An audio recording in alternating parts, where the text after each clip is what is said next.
ఆంధ్రప్రదేశ్ రాష్ట్ర ప్రభుత్వ ఉద్యోగులు మరియు గౌరవనీయులైన పెన్షనర్లకు సంబంధించి అందరూ ఎంతో కాలంగా కలల్లో ఒత్తులు వేసుకుని ఎదురు చూస్తున్న కొత్త పిఆర్సీ పెండింగ్‌లో ఉన్న 2 డిఏలు మరియు 30% మధ్యంతర భృతి మంజూరుకు సంబంధించిన తాజా పరిణామాలు, దీనికి సంబంధించిన పూర్తి వివరాలు, లోతైన విశ్లేషణ మరియు గ్రౌండ్ లెవెల్ రిపోర్ట్‌ను ఈ వీడియోలో క్షుణ్ణంగా వివరిస్తున్నామండి. ఇక ఆంధ్రప్రదేశ్ రాష్ట్ర చరిత్రలో మునుపెప్పుడూ చూడని విధంగా ప్రభుత్వ ఉద్యోగులు మరియు పెన్షనర్లకు సంబంధించిన ఆర్థిక బకాయిలు నేడు సుమారు 40,000 కోట్ల రూపాయలకు చేరుకోవడం అత్యంత ఆందోళన కలిగించే విషయం. ఎంతటి భారీ స్థాయిలో బకాయిలు పెండింగ్‌లో ఉండటం గతంలో ఏ ప్రభుత్వ హయాంలోనూ జరగలేదని, ఇది రాష్ట్ర ఆర్థిక క్రమశిక్షణను తీవ్రంగా ప్రశ్నిస్తుందని ఉద్యోగ వర్గాలు గట్టిగా హెచ్చరిస్తున్నాయి. ఈ భారీ పెండింగ్ మొత్తాలు వల్ల లక్షలాది మంది ఉద్యోగులు, కుటుంబాలు ఆర్థిక ఇబ్బందుల్లో కూరుకుపోయాయి. దీనివల్ల వారిలో ప్రభుత్వం పట్ల తీవ్ర అసంతృప్తి మరియు ఆగ్రహం కూడుకట్టుకున్నాయి. రాష్ట్ర పరిపాలన సజావుగా, సమర్థవంతంగా సాగాలంటే ఉద్యోగులు మానసికంగా ప్రోత్సాహంగా ఉండాలి. కానీ ప్రస్తుత పరిస్థితులు వారి మనోధైర్యాన్ని పూర్తిగా దెబ్బతీస్తున్నాయి. ప్రభుత్వం అనేకసార్లు కేబినెట్ సమావేశాలు నిర్వహించినా, శాసనసభలో బడ్జెట్ ప్రవేశపెట్టినప్పటికీ ఈ బకాయిల పరిష్కారానికి సంబంధించి ఎటువంటి స్పష్టమైన రోడ్ మ్యాప్ ప్రకటించకపోవడం గమనార్హం.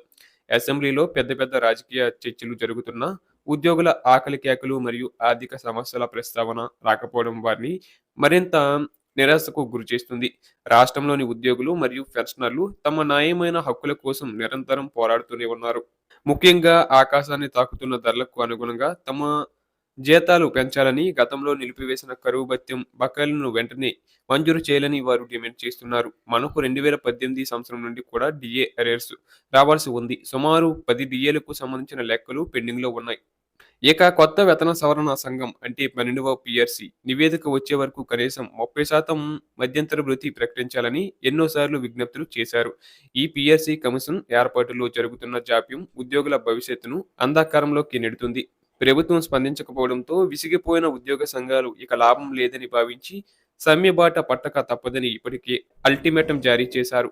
రాబోయే ఉగాది పండుగ నాటికైనా ప్రభుత్వం కనికరించి పెండింగ్ డిఏలను విడుదల చేయడంతో పాటు 30% ఐఆర్ ప్రకటించి పిఆర్సీ కమిషన్ను అధికారికంగా ఏర్పాటు చేస్తుందని కోట్లాది మంది ఆశగా ఎదురుచూస్తున్నారు. పండగ పూట తమ ఇళ్లలో వెలుగులు నిండుతాయని వారు ఆకాంక్షిస్తున్నారు. ఎన్నికల సమయంలో ఇచ్చిన హామీలు ఇప్పుడు కేవలం కాగితాలకే పరిమితమయ్యాయని ఉద్యోగులు తీవ్ర ఆవేదన వ్యక్తం చేస్తున్నారు. నిజానికి తెలుగుదేశం, జనసేన కూటమి ప్రభుత్వం అధికారంలోకి రావడానికి ఉద్యోగులు మరియు పెన్షనర్లు ఒక ప్రధాన శక్తిగా నిలిచారు. దానికి ప్రధాన కారణం కూటమి నాయకులు ఎన్నికల మేనిఫెస్టోలో ఇచ్చిన అద్భుతమైన హామీలే. ఉద్యోగులకు అత్యున్నత పిఆర్సీ ఇస్తామని, మధ్యంతర భృతితో ఆదుకుంటామని, పెండింగ్ డిఎల్‌ను యుద్ధ ప్రాతిపదికన విడుదల చేస్తామని వారు మాట ఇచ్చారు. ముఖ్యమంత్రి చంద్రబాబు గారు, ఉప ముఖ్యమంత్రి పవన్ కళ్యాణ్ గారు మరియు లోకేష్ గారు ఎన్నికలకు ముందు ఉద్యోగ సంఘాల జేఏసీ నాయకులతో ప్రత్యేకంగా సమావేశమై అధికారంలోకి వచ్చిన వెంటనే ఆర్థిక సమస్యలన్నిటికీ పరిష్కరిస్తామని చెప్పారు. కానీ కూటమి ప్రభుత్వం ఏర్పడి దాదాపు 2 సంవత్సరాలు కావస్తున్నా ఆ హామీలు ఇంకా ఆచరణలోకి రాలేదు. గడిచిన సంక్రాంతి పండుగకు ఏదైనా శుభవార్త వస్తుందని ఆశించినా కేవలం నామమాత్రపు డిఏలు తప్ప ఆశించిన ఫలితం దక్కలేదు.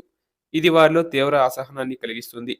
ఇక ఇటీవల ప్రభుత్వం ఉద్యోగుల బకాయిల కోసం విడుదల చేసిన నిధులు కొండంత ఆశకు గోరంత ఫలం అన్నట్లుగా ఉన్నాయి. వేల కోట్ల బకాయిలు ఉండగా కేవలం కొన్ని వందల కోట్లు విడుదల చేసి ఇంకా సవ్యంగా ఉందని చూపడం అన్యాయమని ఉద్యోగులు భావిస్తున్నారు. ముఖ్యంగా ఉపాధ్యాయ సంఘాలు ఈ విషయంలో చాలా సీరియస్‌గా ఉన్నాయి. వేతన సవరణ విషయంలో ప్రభుత్వం ఇంకా తత్సరం చేస్తే పాఠశాలలను మూసివేసి రోడ్లపైకి వచ్చి ఉద్యమం చేస్తామని ఎస్‌టియు వంటి సంఘాలు హెచ్చరిస్తున్నాయి. గత ప్రభుత్వం ఉద్యోగులను ఏ విధంగా ఇబ్బందికి గురి చేసిందో ప్రస్తుత ప్రభుత్వం కూడా ఇదే దారిలో నడుస్తుందని బహిరంగంగానే విమర్శలు వినిపిస్తున్నాయి. మరీ ముఖ్యంగా పెన్షనర్ల పరిస్థితి వర్ణనాతీతంగా ఉంది. రాష్ట్ర వ్యాప్తంగా ఉన్న సుమారు 3,80,000 మంది పెన్షనర్లు తమ జీవిత చరమాంకంలో ఆర్థిక భద్రత లేక అల్లాడిపోతున్నారు. పెన్షనర్లకు రావాల్సిన డీఆర్ అరెస్ట్, పీఆర్సీ బకాయిలు మరియు సరెండర్ లీవ్ డబ్బులు రాకపోవడంతో వారు తమ ప్రాణాలను కాపాడుకునే వైద్య ఖర్చులకు కూడా ఇబ్బందులు పడుతున్నారు. ఏళ్ల తరబడి కష్టపడి దాచుకున్న జీపీఎఫ్, ఏపీజీఎల్ఐ నిధులు ప్రభుత్వం దగ్గరే నిలిచిపోయాయి. కమ్యుటేషన్ మరియు గ్రాట్యుటీ వంటి పదవి విరమణ ప్రయోజనాలు అందక చాలా మంది వృద్ధులు అప్పుల పాలవుతున్నారు.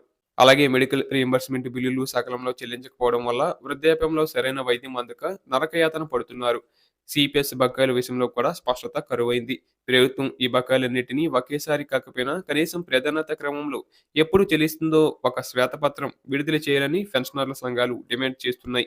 ప్రభుత్వం ఇప్పటికైనా సాకులు చెప్పడం మాని తమను నమ్మి ఓటు వేసిన ఉద్యోగ పెన్షనర్ వర్గాలకు ఇచ్చిన మాట నిలబెట్టుకోవాలని ఉద్యోగ సంఘాలు కోరుచున్నాయి.